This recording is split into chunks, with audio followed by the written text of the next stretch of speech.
guys, I'm back for another video, and welcome to my 2D RPG game, and this is update number 10 for January 2016, and this is definitely, without a doubt, the biggest update ever to come to this game, and you can already hear the first one.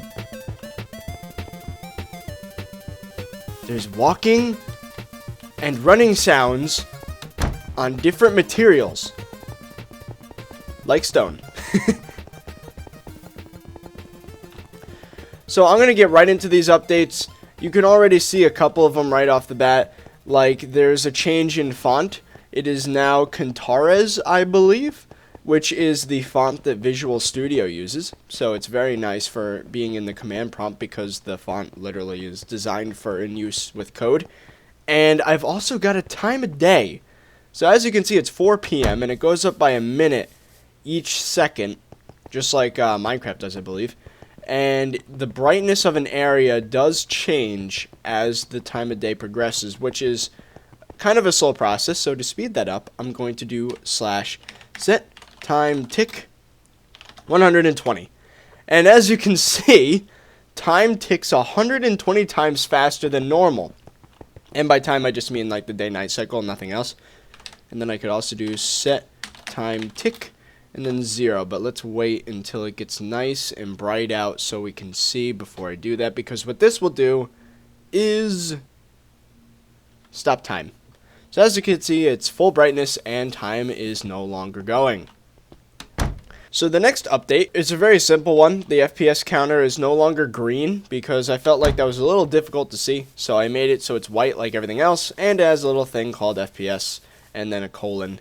And another thing that's really cool is if I talk to this guy, he's a merchant. So again, I can trade with the merchant, and as you can see, the inventories are now separate, which is nice, so it's easier to see. But there's also this. There's value to items, and there's the amount of money that you currently have. So what I can do with this is if I can sell this guy a lantern for 1,000 coins. And as you can see, his money went down by 1,000, mine went up by 1,000. And I can't sell him this next one because he doesn't have enough money to pay me. So that's a cool little addition. So yeah, that's a lot smoother of a process now. The whole merchant system. And one thing you might notice is that I run slightly slower on the darker colored grass. And that's because each tile now has a running speed and a walking speed. So I might walk really fast on this compared to this, and the running speed is the same, so that's kind of cool. So another thing I fixed is that there used to be a glitch where players and NPCs can clip into each other. That no longer happens. It does what you would expect it to do. You just kind of slam into their face. So you guys ready for another big update? Pallet Town looks a lot more like actual Pallet Town. There's flowers and signs and buildings and mailboxes and fences, and oh my goodness, it looks amazing. This looks awesome.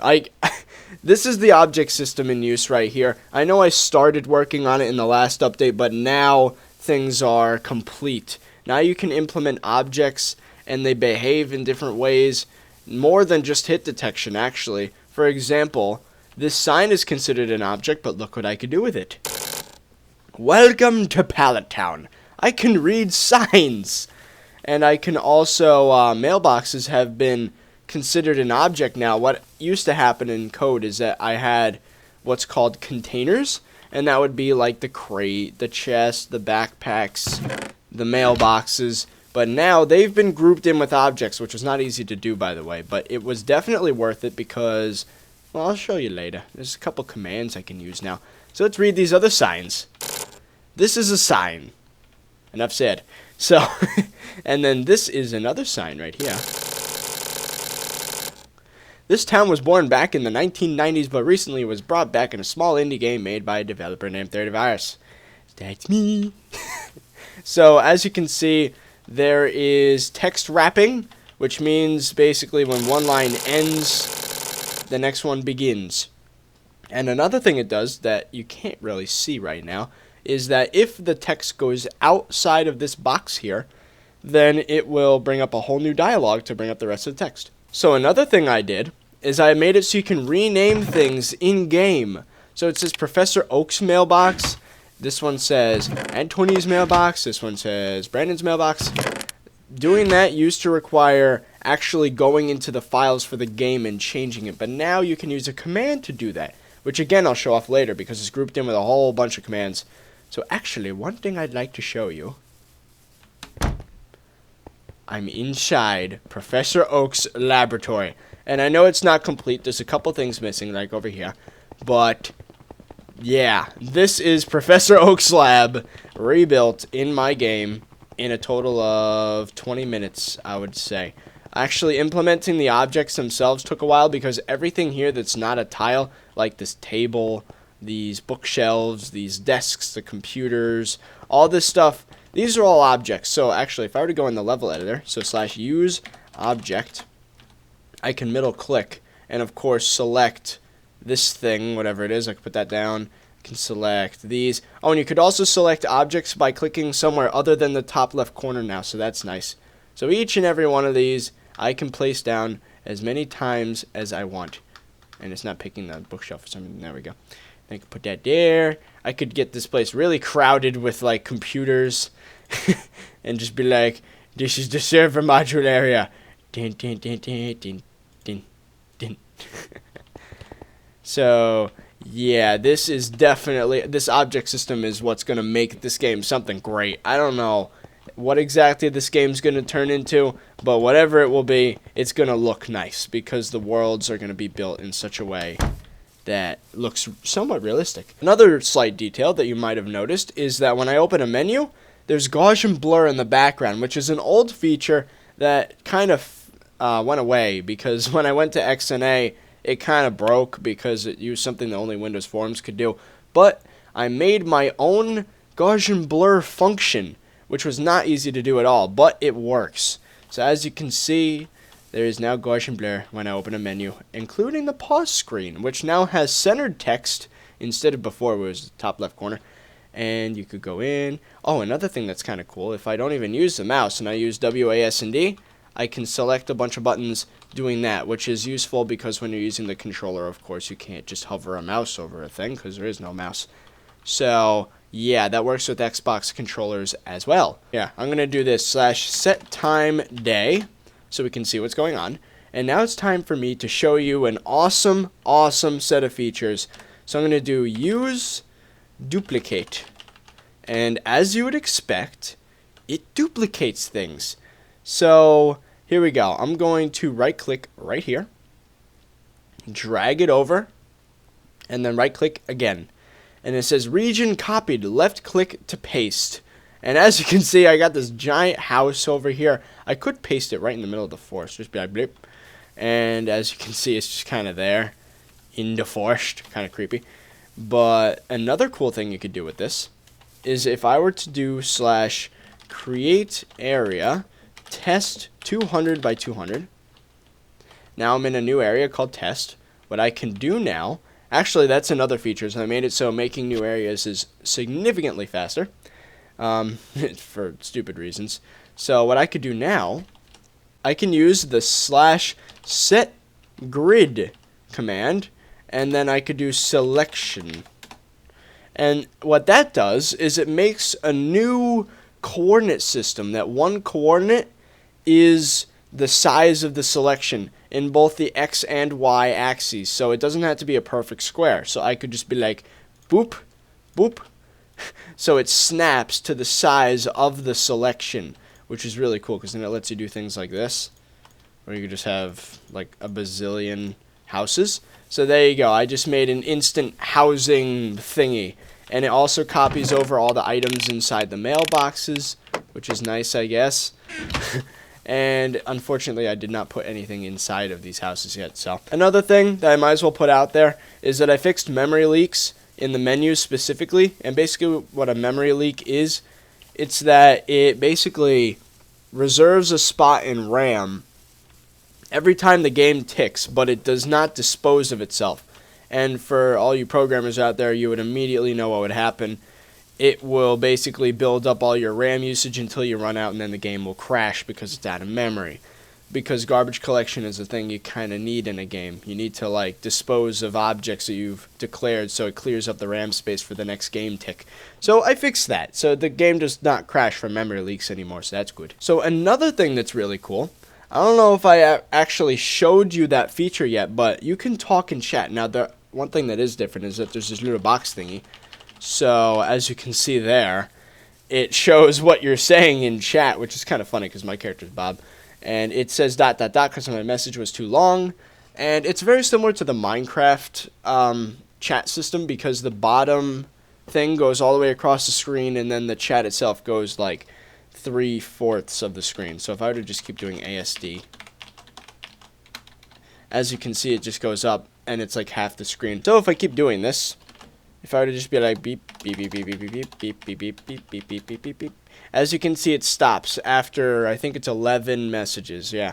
So, there you go. That's the chat system. Again, very similar to Minecraft because I did very much like that system there, and I figured why the heck not use the same measurements. So, another thing you could do, command-wise, is /help. And what that does is it brings up a dialogue that disappeared, whoops, because some messages actually don't go in a chat, but they just display themselves, which is nice, because then it doesn't fill a chat with things you don't need. So it says type /help, then a command, no dash. You can also get help for concepts, and then it said such as, but it went too far, so that's something I might want to fix. But yeah, there's a help command. So if I do /help TP, as you can see in chat here, it says TP teleports players to a specific location or another player. Or other players. That's what I meant to say. And then it gives you the format. So you could do /TP player name or /TP player 1, player 2, or TP area name XY, which is the most common one, or /TP player name area name XY. So this allows you to teleport yourself to other players or to regions, or it allows you to teleport other players to yourself or to other players. It's really, there's a lot you can do with that command. It's very powerful. So I can also do, I could also do /help, I don't know, sudo. Sudo enters a command as another player format, /sudo player name, and then the command. So you can see the implementation for this is pretty awesome because now you can always look up any command you want just by doing /help and then the command name. And another thing you can do is /help list. And that lists all the commands this game has to offer. Since I still have that thing selected, why don't I do this? /save selection, and then I'll name it house. And then there you go, I saved it as house. So now just to demonstrate, I'm going to actually set grid, I think it's 1, 1. Yeah, that sets it back to the way it's supposed to be. Then I can make a new selection like this. So now the house one's gone. Then I can do /load selection house. And as you can see, it loaded back up house, which is the saved one. So now you can save selections for later. It actually creates a file in the game folder, so you can save a bunch of things. So for example, if you were to go with the whole Pokemon thing, just imagine saving a Pokemon Center as a selection, and then you could load it back later. So it'll make things a lot easier when you're making like one of them per city. So that's nice. And then of course, one thing you can do is /delete selection house. And then the deleted house. So now it no longer works. So that's most of the additions in the actual game itself. But now we're going to get into the command additions. As you probably saw there are a lot of new commands, including /v. And now I am invisible, which is a command I took straight from Bucket in Minecraft, because honestly, there's a lot of commands that are really useful from that. So yeah, I can do /v for myself, but not only that, I can use another command called use select. This is a very, very powerful command, and I'm about to show you why. So, if I were to, for example, click on this mailbox, subject selected, subject type mailbox. So what I could do now is do / rename test box. I don't know. And then I could go up to it, and it says test box. And I could do, another thing I could do is slash set v, or no, do slash v subject. And now he's gone, but you can still see it in the level editor, of course. See, it's still there, it's just invisible. Another thing I could do is I can see my mouse position. I could put it like there, and then I could do slash move mouse position, and then it moved the mailbox up here. I can't see it though. Oh, that's a glitch actually. I can still interact with it, but I can walk through it. So that's a little glitch with the move command there. I'll have to fix that very soon, but it allows you to move pre-existing objects, which is pretty nice. So another thing I could do is slash use erase, and then I could erase objects by clicking anywhere on the object instead of just the corner, which is so useful. So if I were to, for example, TP Pallet Town 80, oh, I can't freaking type today, 8080. So there you go. Now I'm in Pallet Town, and it's getting a little late, so set time day. And then I could use the eraser and just be like, blah. Just erase everything, which is wonderful. So, yeah, I can do that now. So I can also demonstrate another command. So if I were to do slash back, it teleports me back here. So that's really cool. And the back command not only works for bringing you to the previous area. So if I do slash back again, it'll bring me back here. But you can put a number after that. So say you teleported to 10 different areas, right? If you do slash back 10, it will bring you to the first area you were in. So if I were to, for example, go into Professor Oak's lab and TP lobby 2020, and then if I were to go outside, then if I do slash back 4, brings me back here to this area. So it's a very powerful command, but you have to remember where you are at if you want to get somewhere specifically. Okay, so with the selection system, not only does it work on objects, it even works on the houses actually, but it also works on NPC. Oh, use, not selection, select. There we go. So now I can click on you, subject selected, subject name, and then it should say townsperson, but I think that dot thing needs to be extended a little bit so you can see more of the text, but anyway, doesn't matter. Then I can do slash rename Hoy. Then I could talk to him, and he'll say Hoy. So his name is now Hoy. So another thing I could do, slash V selection again, or no, not selection, subject, and now he's there, but he's invisible. So that demonstrates that it works on NPCs as well. And I can make him visible again. And I could also do slash no clip subject. And now he starts to walk off wherever he wants because hit detection is disabled. No. Yeah, I just realized he can walk through me because, okay, well, he's gone. I'm going to turn that back on just in case he goes out of the map because that's not a good thing. Okay, so now he's probably stuck in the forest somewhere. So another thing you could do is if I were to click on a sign, subject selected, subject type, sign. So then I could do slash set text. And then I could just be like, hello everyone. And then I could put this symbol. This is a sign. Then I could put this symbol. This is the second text prompt. So when I read this sign, it will say, hello everyone, this is a sign. Then I could press this button, and then it will say, this is the second text prompt. Now one thing that was a little weird, it should have put an enter there. Like it should have put this to the next line, but I guess that's something to iron out. So again, I can't stress enough that game development is not so simple. So, oh, I remember why. Never mind. I know why that happened. Okay, wait. Let's do that again. Slash set text. Trying to remember what I was going to do. Oh, yeah. Hello, everyone. Mind my retarded spelling. There we go. And then that has to be its own word. The next line symbol has to be its own word. And then I could do, this is a sign. Then I could put that, and then I could just be like, blah, blah, blah, blah. Hello, everyone, this is a sign. Yep.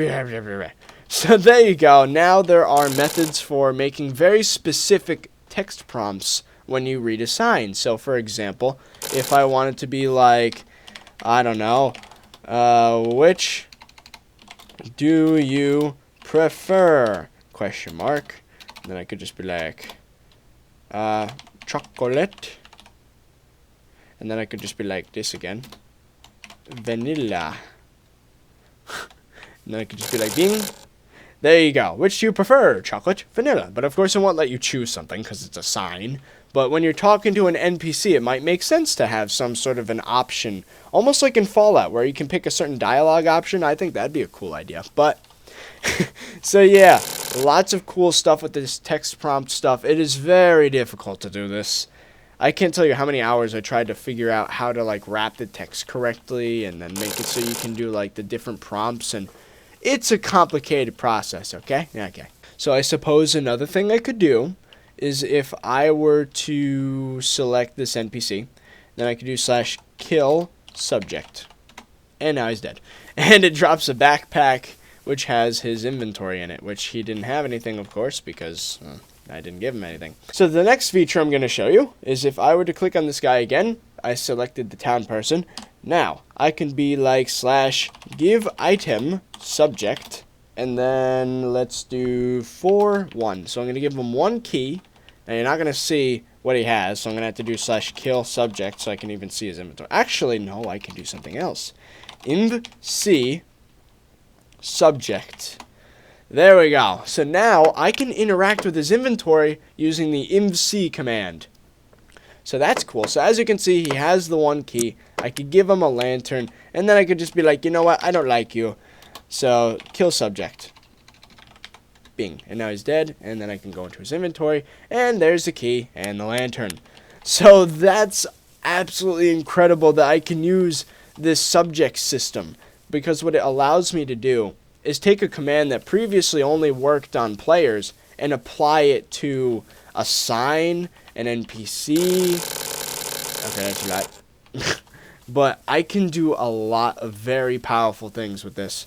So another thing I could do is /heal, and that heals me, right? So you can do /help kill. Kills a subject or player. Format /kill or /kill subject or /kill player name. So I can kill myself if I wanted to for some reason. So there you go, I'm dead. Which basically just makes it so I can't do anything.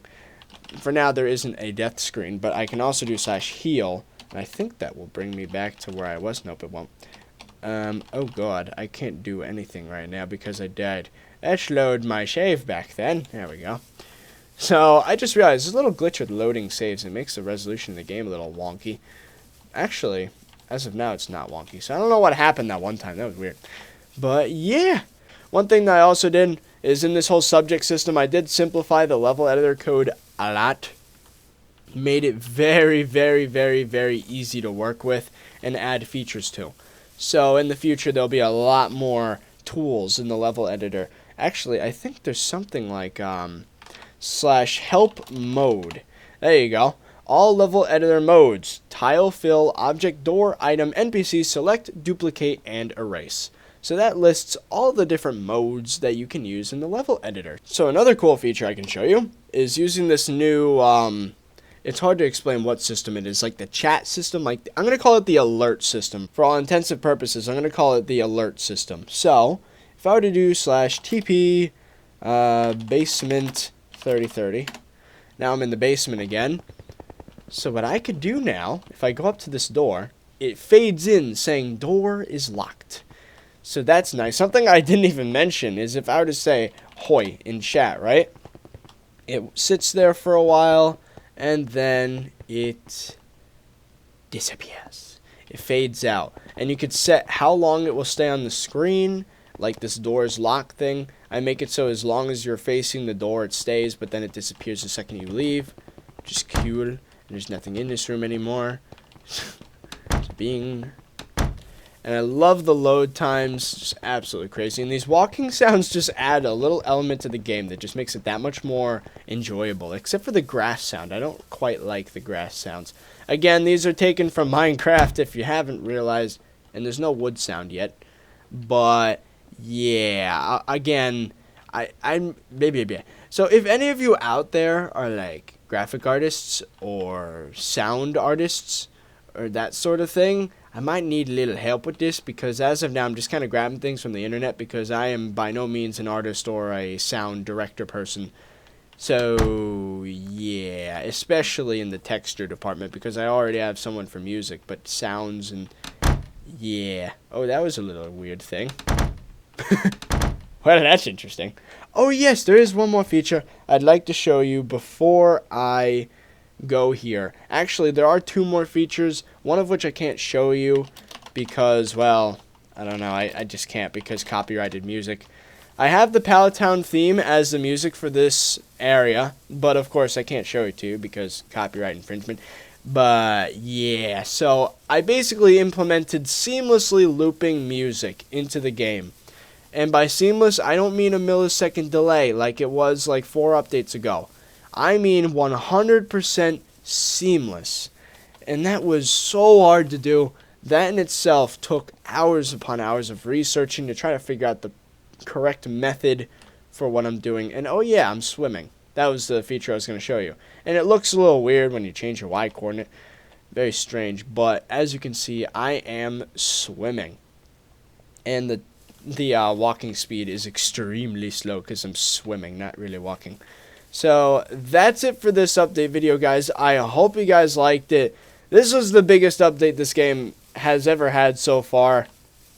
And the next edition, I don't know. I mean, I'd like to do more multiplayer stuff, but that's really complicated with the whole LAN and online system, so I'm kind of pushing it off for later.